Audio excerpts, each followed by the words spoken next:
Hi guys, in this video we're going to make a little present. Now I've done mine as a Christmassy one, but you can do yours for any occasion.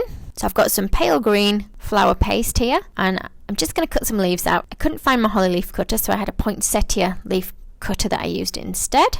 And then we're just going to put some lines in for some little veins using our modelling tool.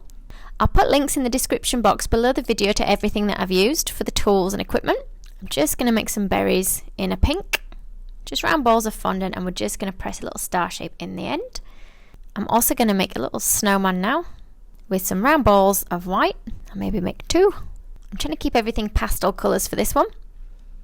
So the ball for the head, just squidged it. Can you see it's slightly narrower at the top than the bottom? Pressed in gently for the eye sockets, and then we'll just push my modelling tool in to create a hole for the mouth. So use some of the pink that I've got left over from those berries for a nose. And then I've just got some black pre-made sugar pearls that I'm just going to stick in for the eyes. And you can stick them down for buttons on the front. Although I think I prefer maybe pastel colours, so I'm going to remove them and change them for purple. And then we're just going to give them a little bit of blusher. So this is just the edible pink food colours. Next we're going to make some little arms. Now I've mixed a really pale brown. I'm going to cut some little triangles out the end for its hand. Just push a little hole into its body, and then I'm going to bend the arm up towards its face. We'll do the same on the other one. And then if you want to make more than one snowman, you can do. I'd started a second one. We'll see if I need to finish it and put it on or not. And the rest of my pale brown, you can see I mixed quite a bit for the snowman's arms. So let's make a gingerbread man with some of the stuff I've got left. So just using a small balling tool, or you can even use the end of a paintbrush, we're just going to push in for a little mouth. I'm going to use those black sugar pearls again for the eyes, just like we did on the snowman. A strip of white round the head. Let's just try and wave that so it's more up and down.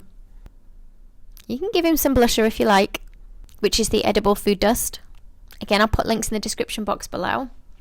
So for the legs, we've got a piece that's slightly wider at the bottom than at the top. Then can you see we're just putting a cut in the top and opening that up. Then we're going to have a teardrop for the body, which we're going to force into that cut that we've made. And we're going to put some more white just around the bottom of those legs. So keep it nice and thin. I'm afraid I did get it a little bit out of focus here. Do the same on both legs. And again, we're going to use some pastel colours. So little buttons down his belly. I think we've only got space for two. Slim, thin teardrop shapes for the arms, one each side. I'm just sticking them on with a little bit of water, and then we can push that head on. Now, if you can, just balance it on. If not, you can put a piece of spaghetti through the body or even a cocktail stick to hold it in place. I've got my ganached cake all ready, and I've used a white chocolate ganache on this one, and I've simply covered it once it's set in piping gel so that my fondant sticks to it. Now, I do have other videos where I show you how to ganache the cake. Now, using my purple fondant, I've just rolled a long strip, long enough to go all the way around the edge of my cake. We're going to cut one edge straight and wrap that around the cake. Just cut it off, try and rub it together the best you can on the join. Now, if I can't rub this join out, I'm not too worried because we're going to be adding a big bow to the present anyway, so that will cover this seam. Just smooth it off a little bit with your cake smoother. We'll just trim it off at the top so it's level with the top of the cake.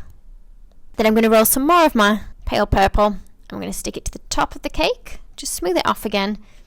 Now it's easier to turn it upside down, so I've got another little mat.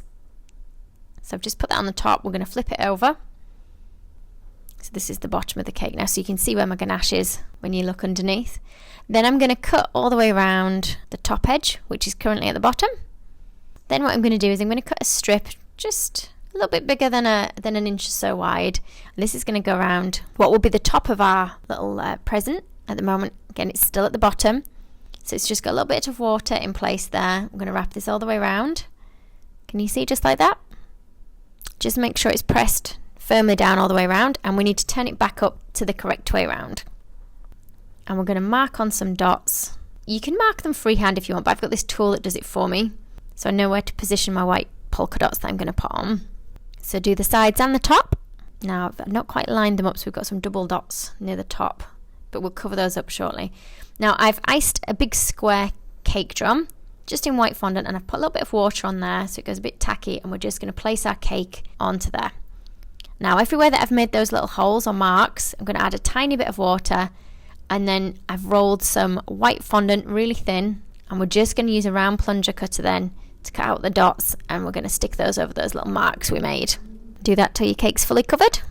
And I've cut quite a thick strip now of white. Just make sure it's long enough to go from the bottom of one side of your cake to the other. This is going to be our big bow that goes on the cake. Just scrunch it up a little bit in the middle. And I'm going to do 2 shorter pieces now coming from the other side. So we're making like a little cross shape on the top. Just do the same at the other side. Now if it's a little bit untidy in the middle, don't worry, our bow is going to sit here. So we're going to cut the tails out for the bow. So a similar kind of thickness to the other strips. I've cut a triangle out of one end. And we're just going to hang that so it goes just over the edge of our present. And can you see it's also squished in together quite tight at the top end. You can place those wherever you like. These are the little pieces that I made earlier at the beginning. Now I actually did these the day before so that they'd firm up a little bit. And I'm just sticking them down with some water. Or you can use edible glue. And let's make our actual bow. So can you see, again, we've just got a strip of white. I'm going to make it in 2 halves. So we're kind of folding it together in the middle. And then we just need a little bit for the center, which is going to hide our join. Again, you can fold it up if you like, so it gets some creases in it. So add the 2 halves of the bow. Give them a good firm push down. Then I can push that middle bit just around there. Just try your best to tuck in the bottom edge. Then we can start placing our snowmen, our Christmas baubles, our gingerbread men. And the black bits you can see are actually the legs of my camera, just in case anybody's wondering what they are. I've got my camera tilted quite far back so you can see the cake, but you can see the legs of my camera as well. Now for some baubles, I'm going to keep them in pastel colours. So you can do them different sizes. Cut a small circle of grey. Just going to push a little hole in the middle of the grey, and then with just a thin sausage shape we're going to create like a little hook on the end of there. And you can add as many snowmen or gingerbread men or baubles as you like till you're happy with it. So there it is, all finished. I hope you've enjoyed the video. Don't forget to check out my other Christmas videos. Thanks for watching. If you liked the video, be sure to hit the thumbs up button and leave me a comment below. You can see more of my tutorials by clicking on the images on screen now. If you haven't already, make sure you click the subscribe button to stay up to date with my future tutorials. There are also links in the description box below where you can find me on Facebook, Instagram and more.